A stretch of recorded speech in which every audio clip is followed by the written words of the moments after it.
اس کو یہ غم ہے کہ یہ چونکہ فیل ہو گیا میرا دوست، وہ اب پچھلی کلاس میں رہے گا تو میں بھی پچھلی کلاس میں رہنا چاہ رہا ہوں، تو ظاہر ہے کہ یہ درست نہیں ہے۔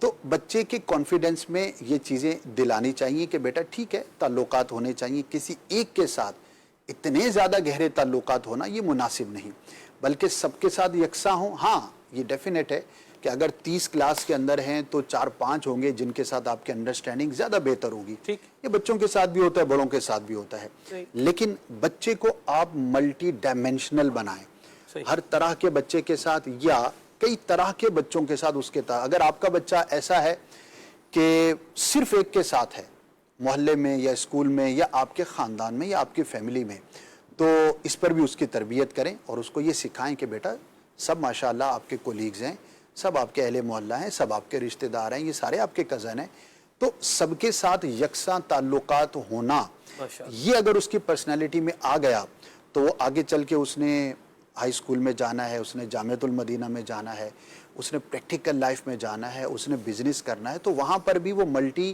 ڈائمینشنل پرسنالٹی کے ساتھ آگے بڑھے گا۔ کیا بات! تو اس کے معاشرے کے اندر جو افراد ہوں گے تو اس کی پرسنالٹی بڑی نکھر کر سامنے۔ مدینہ مدینہ، کیا خوبصورت گفتگو فرمائی ہے اور کیا عمدہ عنوان ماشاءاللہ لیا ہے۔ اللہ تعالیٰ یہ جو والدین ہیں ہمیں یہ سمجھنے اور اس پر عمل کرنے کی توفیق اور سعادت عطا فرمائے۔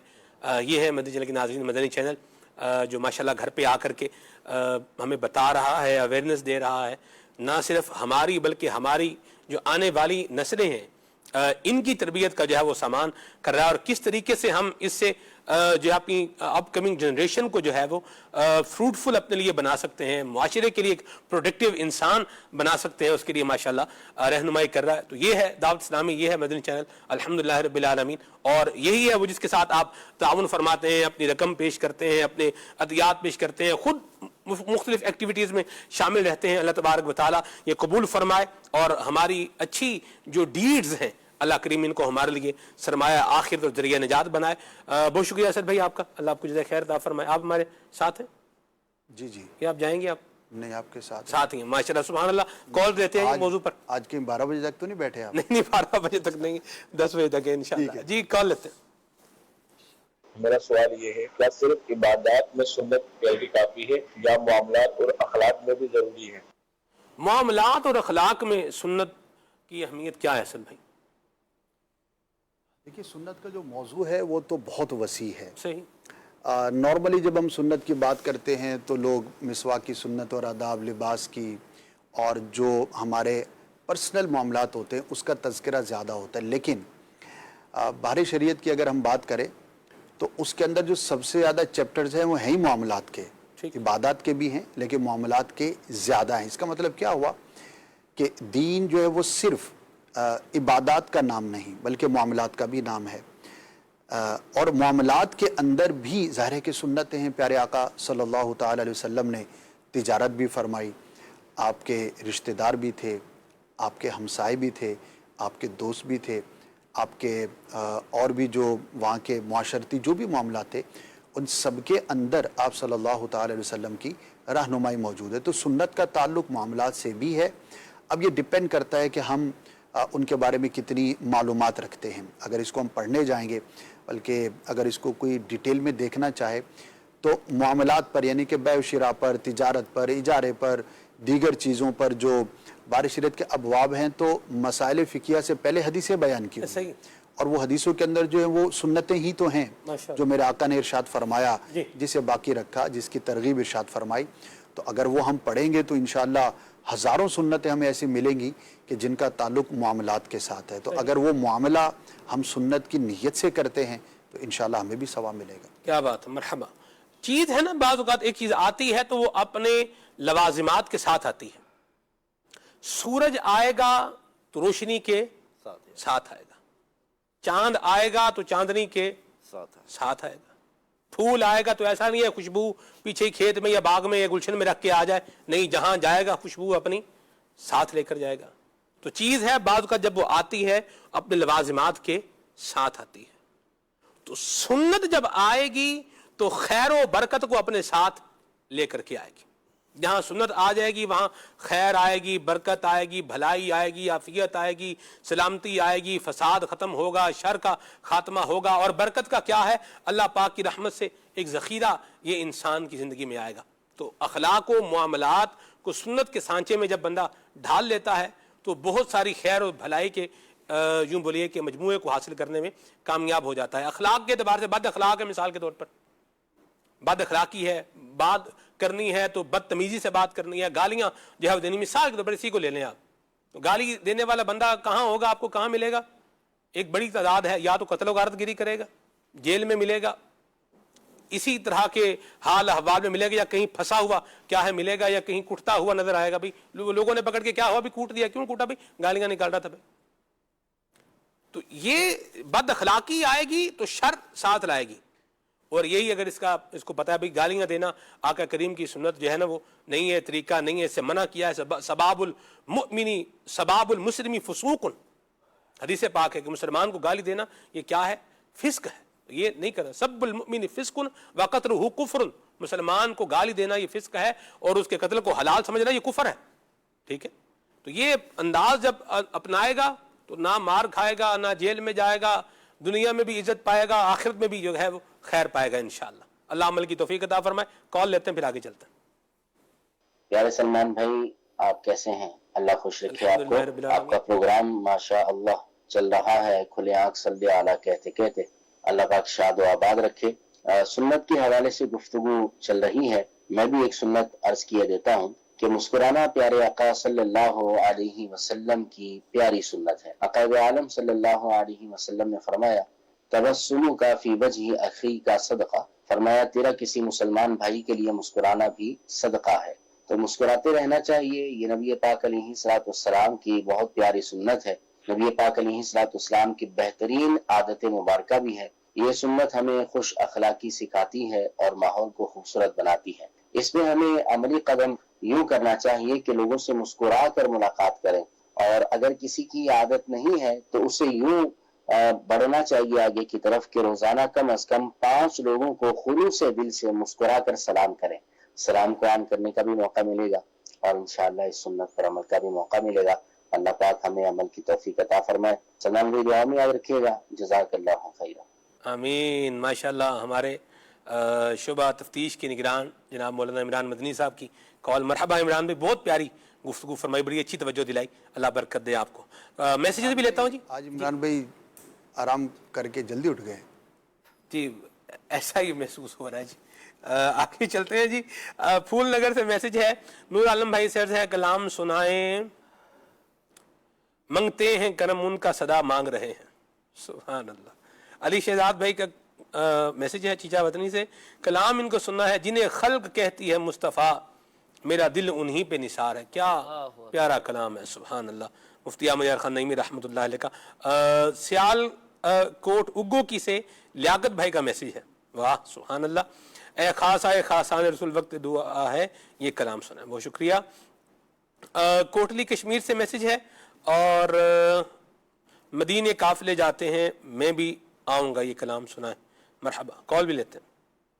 نور عالم بھائی آپ سے عرض ہے کہ یہ والا کلام سناتے ہیں. امیر علیہ سنت کا لکھا ہوا مرحبا آج چلیں گے شہ ابرار کے پاس.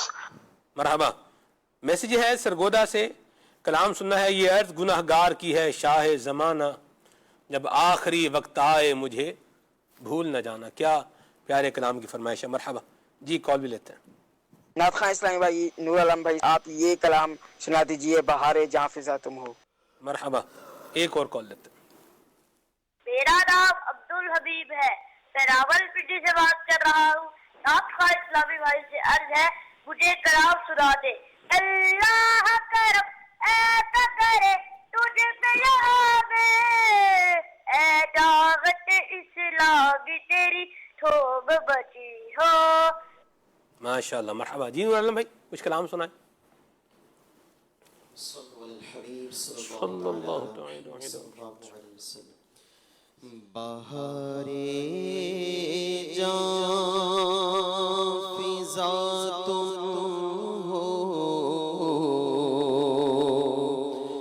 نسیم داستان